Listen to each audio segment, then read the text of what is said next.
Hello everyone, प्यारे बच्चों। आज की इस वीडियो में हम बात करेंगे क्लास 12th की सोशियोलॉजी। सोशियोलॉजी का चौथा चैप्टर है बाजार एक सामाजिक संस्था के रूप में। ठीक है, तो देखिए ये जो चैप्टर है सीबीएसई के सिलेबस से तो डिलीटेड है, वहां पे तो नहीं आता है।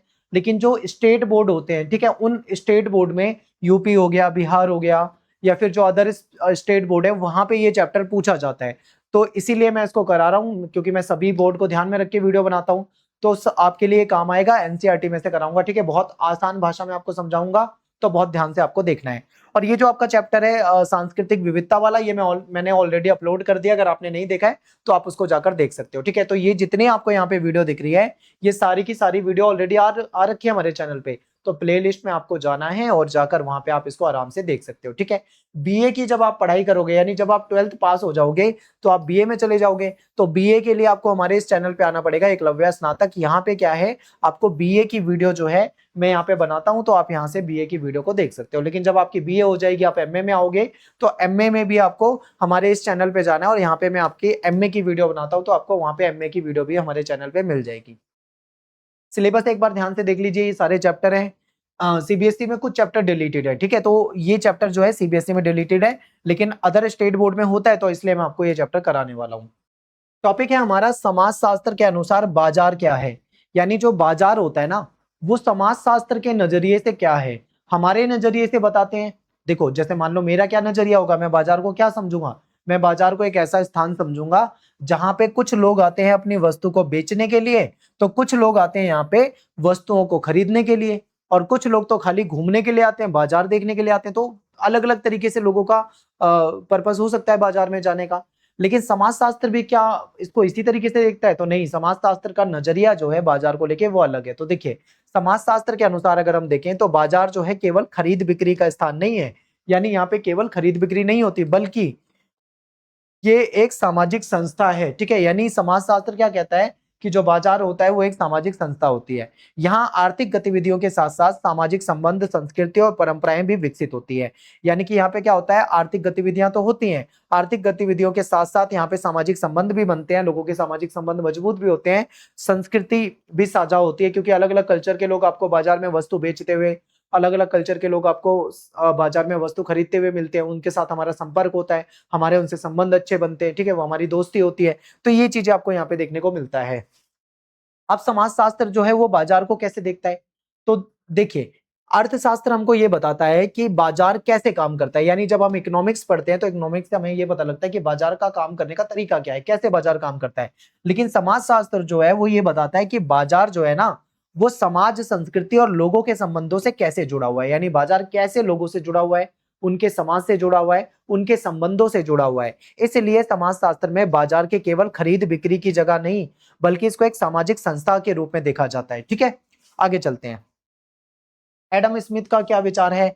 तो एडम स्मिथ जो थे, ये बहुत ही एक महान विद्वान रहे हैं। तो एडम स्मिथ जो है, इनको आधुनिक अर्थशास्त्र जो है इसका जनक भी माना जाता है। इन्होंने एक बुक लिखी थी, इनकी बुक का नाम था द वेल्थ ऑफ नेशंस। ठीक है, ये बहुत फेमस बुक थी। उसमें इनका मानना क्या था, इन्होंने अपनी बुक में बताया था कि लोग अपने स्वार्थ के लिए काम करते हैं। यानी लोग जो हैं वो अपनी स्वार्थ के लिए काम करते हैं, फिर भी इससे पूरे समाज को लाभ मिलता है। यानी लोग अपने स्वार्थ के लिए काम कर रहे हैं, लेकिन उसका फायदा समाज को मिल रहा है। बाजार भी अपना इसी तरीके से क्या करता है, एक संतुलन बना लेता है। यानी बाजार भी एक बैलेंस बना लेता है। जिस तरीके से लोग अपने स्वार्थ के लिए काम करते हैं, लेकिन उसका फायदा दूसरे लोगों को हो जाता है, इसी तरीके से बाजार भी क्या करता है, एक बैलेंस बना लेता है। फिर समाजशास्त्रियों का नजरिया क्या है? तो समाजशास्त्री जो है वो ये मानते हैं कि बाजार केवल आर्थिक व्यवस्था नहीं है। यानी बाजार को आप केवल आर्थिक व्यवस्था, केवल खरीद बिक्री की जगह मत मानो। ये सामाजिक संबंध, परंपरा और संस्कृति से भी प्रभावित होती है। अलग अलग समाज में बाजार का स्वरूप भी अलग अलग होता है। बिल्कुल, आप साउथ में चले जाओ, वहां का समाज अलग है, कल्चर अलग है, तो वहां के बाजार में आपको फर्क दिखेगा। आप नॉर्थ में चले जाओ, वहां का कल्चर साउथ से अलग है, तो वहां के बाजार आपको अलग दिखेंगे। तो बाजार जो है ना, वो समाज के हिसाब से ही होते हैं। फिर नेक्स्ट है कि बस्तर का साप्ताहिक आदिवासी बाजार। ठीक है, यानी बस्तर एक स्थान है, ठीक है, छत्तीसगढ़ में। यहाँ पे क्या लगता है, एक बाजार लगता है जो साप्ताहिक है। साप्ताहिक मतलब जो सप्ताह में एक बार लगता है। और यहाँ पे क्या होता है कि आदिवासी लोग आते हैं, अपनी वस्तुओं को बेचा करते हैं। तो देखिए, बस्तर जो कि छत्तीसगढ़ के धोरई गांव का एक साप्ताहिक बाजार है। इसकी विशेषता क्या है कि यहाँ पे लोग आते हैं और कहीं ना कहीं अपनी जो जो भी इनके पास वस्तुएं होती होंगी उसको बेचते होंगे। तो सप्ताह में एक दिन ये बाजार लगता है। आसपास के जो गांव के लोग हैं वो लोग यहाँ पे बाजार में आते हैं, वो लोग वस्तु को खरीदते हैं, बिक्री करते हैं, और लोग जो है आपस में मिलते जुलते हैं। तो आपस में जब लोग मिलते हैं, चीजों को खरीदते हैं, बेचते हैं, तो उनके बीच में एक संपर्क बनता है, कम्युनिकेशन होता है, संवाद होता है, बातचीत होती है, तो एक सामाजिक संबंध भी यहाँ से क्रिएट होता है। तो बाजार केवल खरीद और बेचने की जगह नहीं है, बल्कि एक सामाजिक संबंध भी स्थापित करती है। साप्ताहिक बाजार जो है इसके सामाजिक कार्य को देखते हैं। तो साप्ताहिक बाजार केवल व्यापार का स्थान नहीं है। यहाँ पे लोग क्या करते हैं, रिश्तेदारों और मित्रों से मिलते हैं, उनके रिश्तेदार हो गए, मित्र हो गए, वहां पे मिला करते हैं। फिर समाचार और जानकारी प्राप्त करते हैं एक दूसरे का कि क्या हाल है, कैसा है, सब कुछ ठीक ठाक है, ये सब। विवाह संबंध भी तय होते हैं यहाँ पे, सामाजिक संबंध भी मजबूत किए जाते हैं, त्योहार और परंपराओं को आगे बढ़ाते हैं। ठीक है, यानी बाजार जो है, बाजार बहुत तरह के काम करता है। बाजार में वस्तुएं तो मिलती है, लेकिन यहाँ पे लोगों के बीच में संपर्क भी होता है। कई जो मित्र रिश्तेदार है वो भी बाजार में मिल जाया करते हैं, आपस में बातचीत होती है। ठीक है, विवाह संबंध भी तय होते हैं कई बार। और इस तरीके से क्या होता है, सामाजिक संबंध जो होता है वो मजबूत होता है। तो बाजार एक सामाजिक संस्था है। फिर आधुनिक बदलाव। पहले जो आदिवासी बाजार थे स्थानीय जरूरतों तक सीमित थे, यानी जो वहां के लोकल लोग यानी आसपास के जो लोग थे, उनकी जो आवश्यकता होती थी वही चीजें आपको स्थानीय बाजारों में मिलती थी। लेकिन अब क्या है, अब सड़क है, परिवहन की सुविधा है, संचार के साधन है, तो इसके कारण क्या है, राष्ट्रीय अर्थव्यवस्था से ये जुड़ गया। यानी अब क्या है, जैसे मान लो पूरे देश में कहीं और बनने वाली चीज भी आपको उस लोकल मार्केट में मिल सकती है, क्योंकि अब सारी चीजें जुड़ी हुई हैं, सड़कें हैं, परिवहन है, सारी सुविधाएं हैं। ठीक है, तो व्यापारी जो है वो बाहर से भी आने लगे हैं। अब नकद लेन देन जो है वो बढ़ गया है, व्यापारी बाहर से आते हैं और अपना सामान वहां पे बेचते हैं और फिर बेच के चले जाते हैं कैश लेकर। ठीक है, तो इस तरीके से क्या होता है, बाजार जो होता है वो लोगों की जरूरतों को पूरा करता है और उसके साथ साथ उनके जो सामाजिक संबंध है वो उसको भी मजबूत करता है। अब इसके प्रभाव क्या क्या पड़ते हैं, कुछ सकारात्मक प्रभाव, यानी यहाँ पे इनकम के नए अवसर मिल जाते हैं। बाजार में लोग काम करते हैं, वस्तुओं को खरीदा बेचना, उतारना चढ़ाना, ठीक है, साफ सफाई, कई तरह के काम होते हैं। तो इससे लोगों को पैसा कमाने के नए अवसर मिल जाते हैं। अधिक वस्तुएं उपलब्ध हुई, यहाँ पे वस्तुएं जो हैं वो काफी उपलब्ध हो जाती हैं, और यहाँ पे व्यापार भी बढ़ चुका है और लोगों की आमदनी में भी वृद्धि हुई है। तो ये तो इसके कुछ सकारात्मक प्रभाव हैं। लेकिन इसके हर चीज के देखो सकारात्मक नहीं होते, कुछ चीजों के कुछ नुकसान भी होते, तो नकारात्मक देखते हैं। यानी बाहरी व्यापारियों का प्रभाव बढ़ रहा है, बाहर के व्यापारी आ रहे हैं, उनके बाजार में सेंध लगा रहे हैं।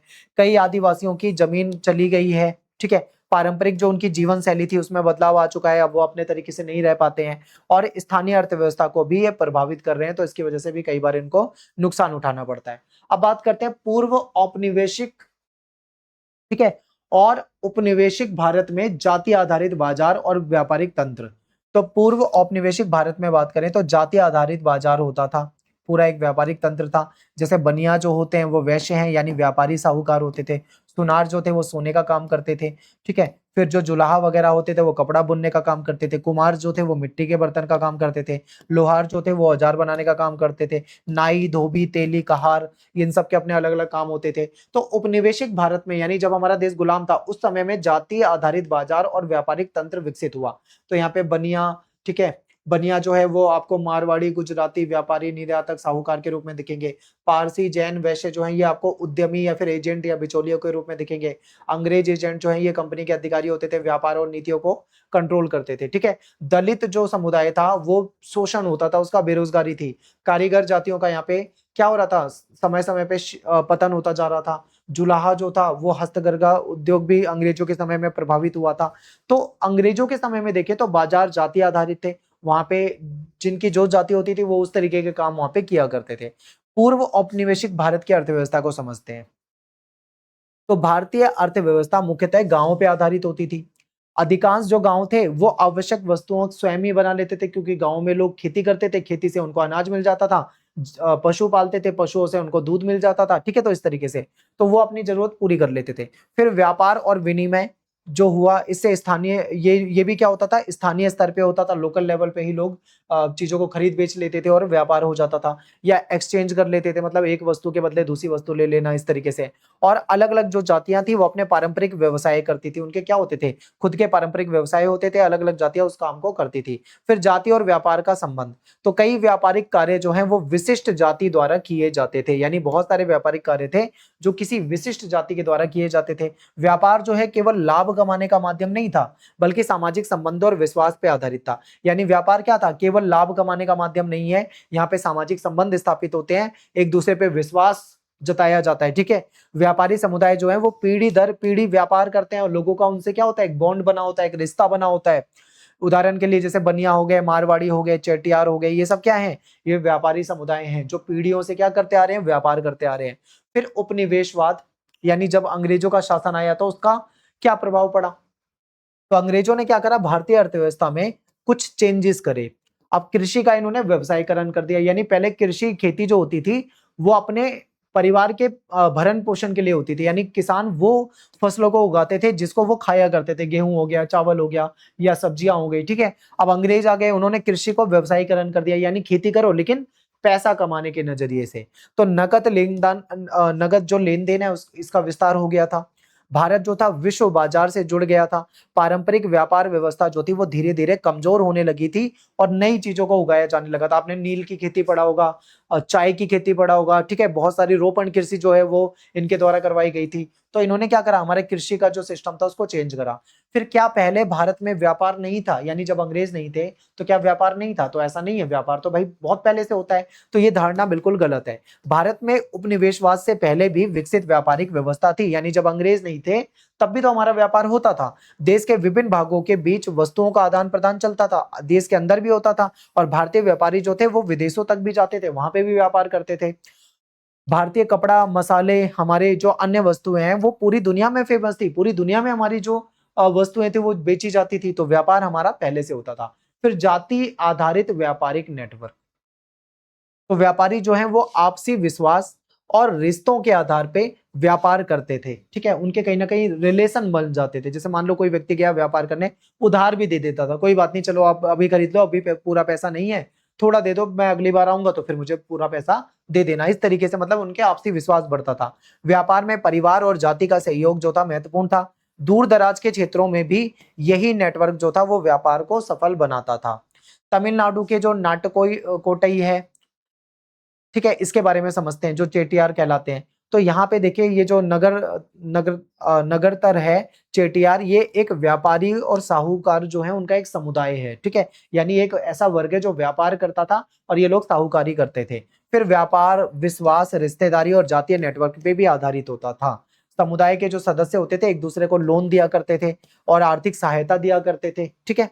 व्यापार के नियम जो थे वो सामाजिक परंपराओं से ही संचालित होते थे। समाज की जो परंपरा होती है उसी हिसाब से व्यापार के नियम बनाए जाते थे। ये व्यवस्था जो है आधुनिक बैंकिंग से बहुत पहले ही प्रभावी थी, ठीक है। यानी जो आधुनिक बैंकिंग है ना आज के समय में, उससे बहुत पहले आ चुकी थी और ये प्रभावी थी, लागू थी।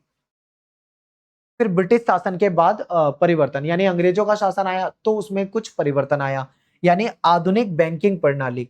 आज के समय में जो बैंकिंग सिस्टम है इसका विकास हुआ अंग्रेजों के आने के बाद। व्यापार जो था वो धीरे धीरे जाति आधारित व्यवस्था से बाहर आने लगा। यानी अब जरूरी नहीं है कि कुम्हार जो है वो मिट्टी के बर्तन ही बनाएगा, लोहार जो है वो लोहे का ही काम करेगा। ये व्यवस्था यहाँ पे धीरे धीरे कमजोर हो रही थी। नए व्यापारी और नई कंपनियां जो थी वो बाजार में शामिल होने लगे थे। व्यापार जो था अधिक संगठित हो गया था और कंपटीशन भी मार्केट में बन चुका था, यानी कंपटीशन भी हो गया था। तो अंग्रेजों के आने से जो जाति आधारित जो व्यापार था वो व्यवस्था कमजोर हुई, ठीक है, उसमें परिवर्तन आने लगा। नेक्स्ट है कि बाजार का सामाजिक संगठन, पारंपरिक व्यापारिक समुदाय। तो बाजार का सामाजिक संगठन और पारंपरिक व्यापारिक समुदाय को समझते हैं। तो देखिए पारंपरिक व्यापारिक समुदाय यानी वो समुदाय जो परंपरागत व्यापार करता आ रहा था, ठीक है। तो भारत में कुछ विशेष ऐसी जाति है, कुछ ऐसे समुदाय हैं जो लंबे समय से व्यापार करते हैं, यानी कई पीढ़ियां, मान लो उनके पिताजी व्यापार करते थे, उनके पुत्र व्यापार करते हैं, फिर उनके पुत्र व्यापार करते हैं, यानी पीढ़ियों से बिजनेस उनका चला आ रहा था। ऐसी बहुत सारी हमारे यहाँ पे जातियां हैं। इन्हें पारंपरिक व्यापारिक समुदाय कहा जाता है। जैसे बनिया है, ये व्यापारी समुदाय है, ठीक है। इनके लिए व्यापार केवल व्यवसाय नहीं है बल्कि पारिवारिक परंपरा भी है, इनके परिवार की परंपरा है कि व्यापार करते हैं, व्यापार इनके परिवारों से ही ये चलता आ रहा है। फिर व्यापार कैसे चलता है, तो व्यापार जो होता है वो विश्वास पे, रिश्तेदारी पे आधारित था। उस समय परिवार और समुदाय के लोग जो थे वो मिलकर व्यापार करते थे, ठीक है, बिजनेस करते थे। और व्यापार का ज्ञान जो था वो एक पीढ़ी से दूसरी पीढ़ी तक पहुंचता था, यानी जो बड़े बुजुर्ग थे वो बताते थे कि बिजनेस कैसे करना है, बिजनेस में क्या गलती नहीं करनी है, बिजनेस में कौन सी चीजों को इग्नोर करना है, ठीक है, वो सारी चीजें, सारा ज्ञान इन पे पीढ़ियों से चला आ रहा था। फिर प्रमुख व्यापारिक समुदाय, तो हमारे यहाँ पे जो मारवाड़ी हैं, जो बनिया हैं, जो चेटियार है, ठीक है, जैन व्यापारी या अन्य जो स्थानीय व्यापारी समुदाय हैं, ये सारे वो समुदाय हैं जो परंपरागत व्यापार करते आ रहे हैं हमारे देश में। इन समुदायों की विशेषता क्या है, तो ये परिवार आधारित व्यापार करते हैं। आप देखोगे फैमिली बिजनेस होते हैं इनके, ठीक है, एक ही फैमिली के लोग अलग अलग बिजनेस में भी हो सकते हैं, या फिर एक ही फैमिली के लोग सेम बिजनेस में हो सकते हैं जो करते आ रहे हैं कई पीढ़ियों से। आपसी विश्वास और ईमानदारी रखते हैं, क्योंकि भाई अब बिजनेस में अगर टिकना है ना तो आपसी विश्वास भी चाहिए और ईमानदारी भी चाहिए, क्योंकि बेईमान आदमी अगर व्यापार करेगा तो वो ज्यादा लंबा नहीं टिकेगा व्यापार में। तो ईमानदारी बहुत मैटर करती है और विश्वास मैटर करता है। फिर दूर दूर तक व्यापारिक नेटवर्क भी, यानी अब जाति आधारित होता था तो इनके नेटवर्क भी दूर दूर तक होते थे, अलग अलग जगह पे जाते थे, वस्तुओं को खरीदते थे, अलग अलग जगह पे जाके बेचा भी करते थे। फिर एक दूसरे को ऋण और आर्थिक सहायता देना, यानी पैसों से मदद करना, लोन देना, ये भी काम करते थे। व्यापार में सामाजिक संबंधों का काफी महत्वपूर्ण स्थान होता था। फिर बदलता व्यापार, यानी पहले व्यापार जो था मेनली जाति या फिर समुदाय पे आधारित होता था, लेकिन आधुनिक समय में शिक्षा, बैंकिंग और कंपनियों के विकास से व्यापार जो है वो सभी के लिए खुल गया है। अब जरूरी नहीं है कि बनिया ही व्यापार करेगा, कोई दूसरी जाति का भी कर सकता है, ठीक है। व्यापार अब सबके लिए खुल गया है, क्योंकि लोग शिक्षित हो गए हैं, बैंकिंग प्रणाली है, लोन मिल जाता है, कंपनियां हैं, ठीक है। तो इन सब के कारण क्या हो रहा है, अब कोई भी इसमें आ सकता है। अब कोई भी व्यक्ति जो है वो व्यापार कर सकता है, अपना स्टार्टअप कर सकता है, अपना बिजनेस चला सकता है। फिर उपनिवेशवाद और नए बाजारों का आगमन, यानी जब अंग्रेज आते हैं, अंग्रेजों का शासन आता है, नई बाजार वाली व्यवस्था आती है, उसको समझते हैं। तो देखिए उपनिवेशवाद क्या है, जब कोई विदेशी देश दूसरे देश पे शासन करने लग जाए, उसकी अर्थव्यवस्था को, उसके व्यापार को कंट्रोल करने लग जाए, तो उसको क्या कहा जाता है, उपनिवेशवाद कहा जाता है, यानी कॉलोनिज्म कहा जाता है। अंग्रेज क्या हुए, अंग्रेज भारत में आए व्यापार करने के लिए, इन्होंने अपनी कॉलोनी स्थापित करी, वहां पे रहना शुरू करा, फिर धीरे धीरे स्थानीय चीजों को समझा और व्यापार शुरू करा, ठीक है। तो ये सब चीजें थी भारत में, अंग्रेजों ने यही व्यवस्था लागू करी और धीरे धीरे उन्होंने क्या करा, भारत को अपना गुलाम बना लिया। उपनिवेशवाद से पहले भारत, यानी अंग्रेजों से पहले भारत, तो भारत में पहले से व्यापार और बाजार जो थे वो विकसित थे। स्थानीय व्यापारी और पारंपरिक जो व्यापारिक समुदाय थे वो लोग व्यापार किया करते थे, बिजनेस करते थे। भारत का विदेशी देशों से भी व्यापार होता था, बाहर के देशों से, पश्चिम एशिया से या अन्य देशों से भी हमारा क्या होता था, व्यापार होता था। यूरोप के देशों से भी होता था। फिर अंग्रेजों के आने के बाद क्या बदलाव आता है आखिर, तो भारत का व्यापार जो था अंग्रेजों के आने के बाद विश्व बाजार से जुड़ गया। इन्होंने हमारे व्यापार का नेटवर्क जो था वो बढ़ा दिया।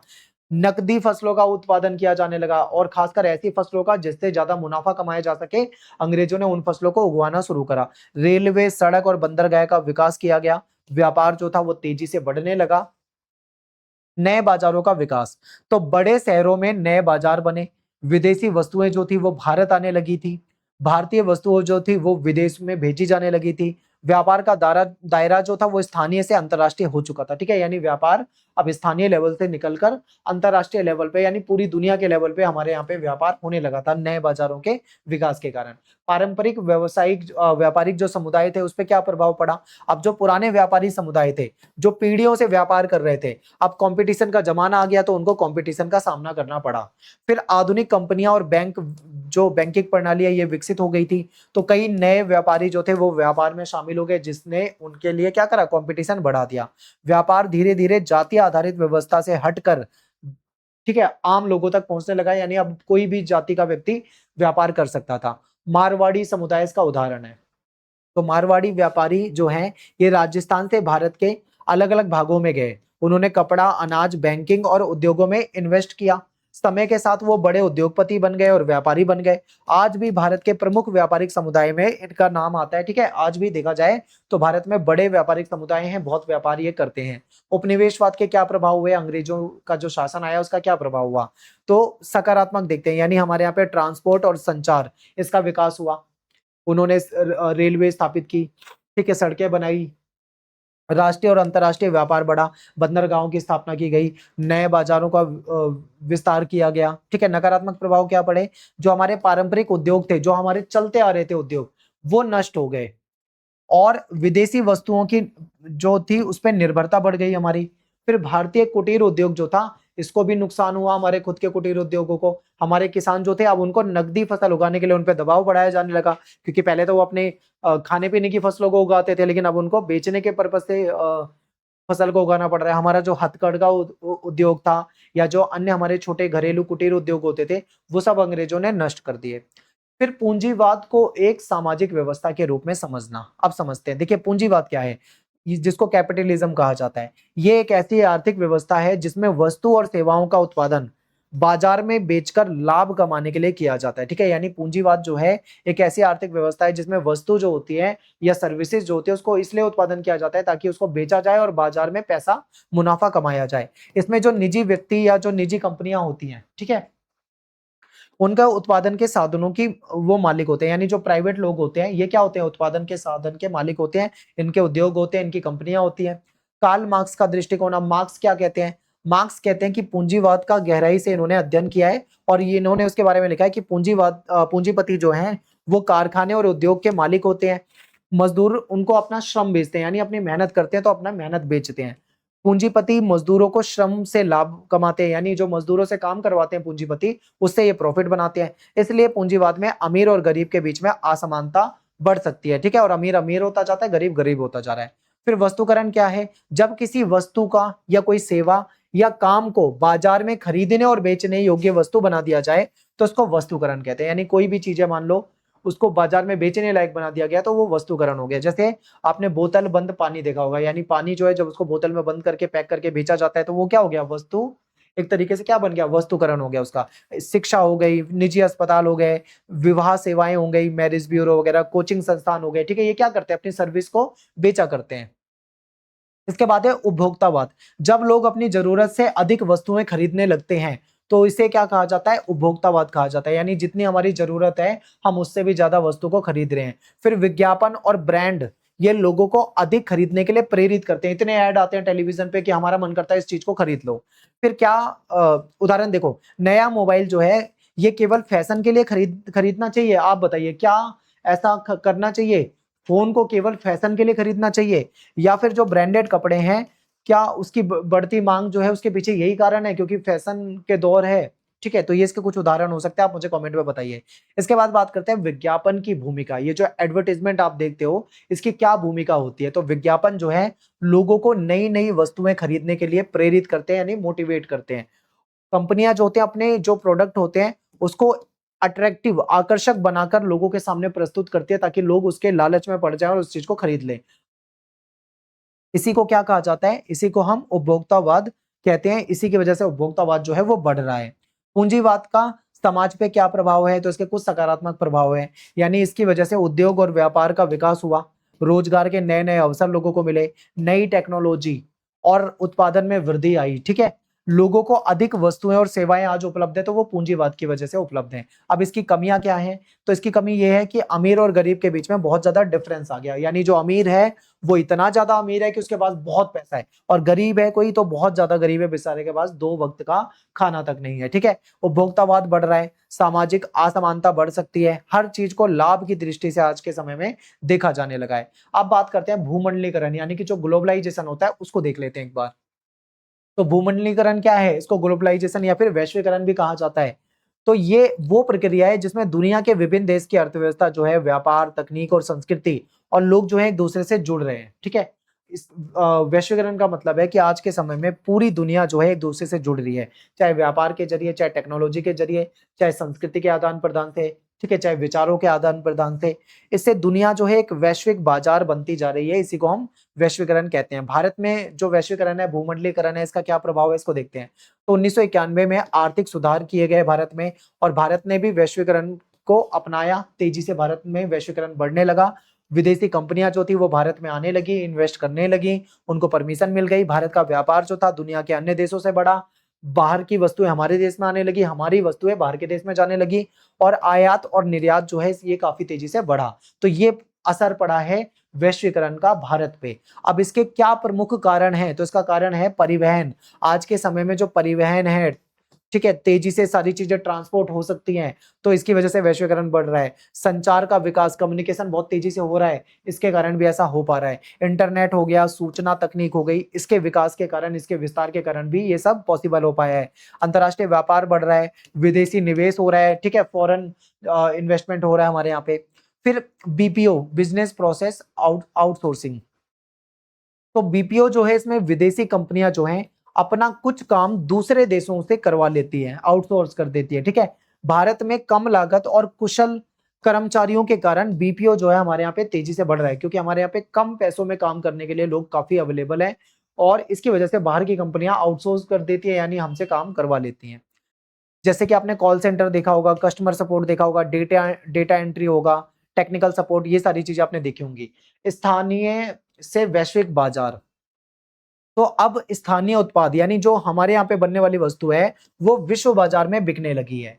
भारत की कई पारंपरिक वस्तुएं जो हैं विदेशों में बहुत ज्यादा फेमस हो रही है। जैसे हमारी दार्जिलिंग की चाय बहुत फेमस है, हमारा बासमती चावल फेमस है, जयपुर की रजाई फेमस है, राजस्थान की ब्लू पॉटरी जो है वो बहुत ज्यादा फेमस है, कश्मीर की जो कालीन है वो पूरी दुनिया में बहुत ज्यादा फेमस है।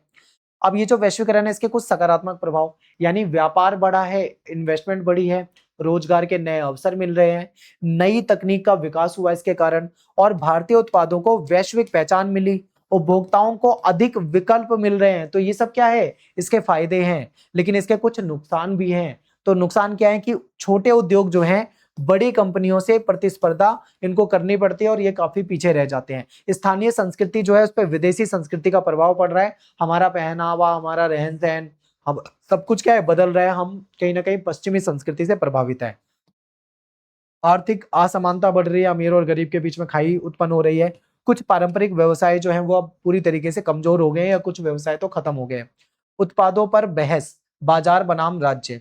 तो बाजार का पक्ष क्या है, जो उत्पाद है उस पर काफी बहस हुई। बाजार वर्सेज राज्य हो गया, ठीक है, बाजार और राज्य का मतलब यहाँ सरकार से है।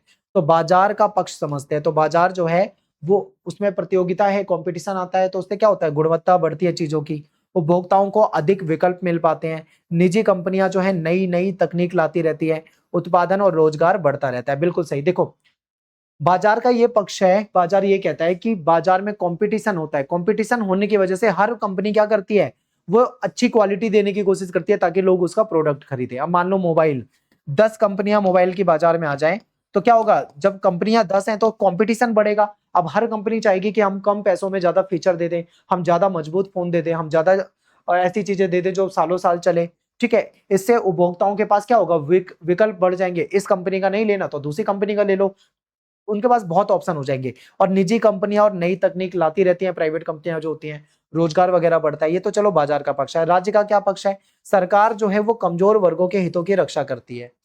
शिक्षा, स्वास्थ्य और आवश्यक जो है, सॉरी, शिक्षा, स्वास्थ्य और आवश्यक जो सेवाएं हैं वो क्या करती है, सरकार उसको उपलब्ध कराती है। बाजार पर नियंत्रण रखती है सरकार, ताकि बाजार की वजह से किसी का शोषण ना हो। सार्वजनिक हित, और इन्हीं को क्या करती है सरकार, प्राथमिकता देती है। सार्वजनिक हित यानी सबका हित हो, सबको फायदा मिले, सरकार इस चीज को ध्यान देती है। तो यहाँ पे हमारा क्या है, ये सब्जेक्ट हो जाता है। इसके अलावा मैंने आपको पोल साइंस करा रखा है, हिस्ट्री में आपको करा रहा हूँ, ज्योग्राफी करा ही रहा हूँ, सोशियोलॉजी करा रहा हूँ, फिजिकल एजुकेशन आपको करा रहा हूँ। तो ये सारे के सारे सब्जेक्ट मैं आपको करा रहा हूँ।